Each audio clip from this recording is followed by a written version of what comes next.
Welcome to day 131 of the journey.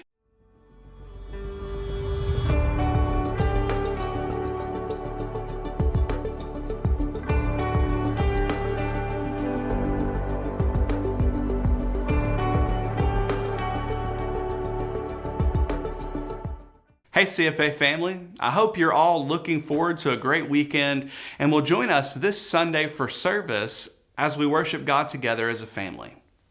Today, I'm going to look at Psalm 107 from our reading. In the beginning of this psalm, David asks this question: Has the Lord redeemed you? And I pray that for all of us, the answer to that question is an emphatic yes, that we have accepted the free gift of God's salvation and have been redeemed by the blood of Jesus. But it's what David tells us to do if we have been redeemed that really caught my attention here in the psalm. He says in verse number 2, "Then speak out." For too long, the church, believers, those who have been redeemed have been quiet. We've been timid to share our stories for what others might think of our past. We've been worried about what the backlash or recourse might be if people find out what God has done in our lives.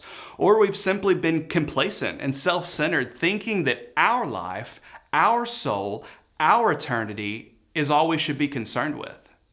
But the reality is that God hasn't called us to be a church that hides out of timidity, worry, or complacency, but He's called us to be the church whose flame for the fame of Jesus burns brighter than anything the world can counter with.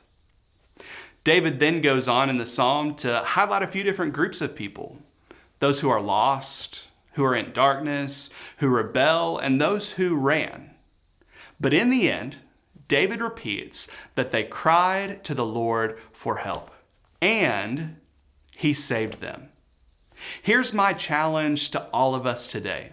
Let's not let worry, fear, or complacency keep us from speaking out, but let's use our redemption stories to show others that those who call on the name of the Lord will be heard and will be saved. Let's be the hands and feet of Jesus. Let's be the salt and light to our community so that all might be redeemed by the power of God.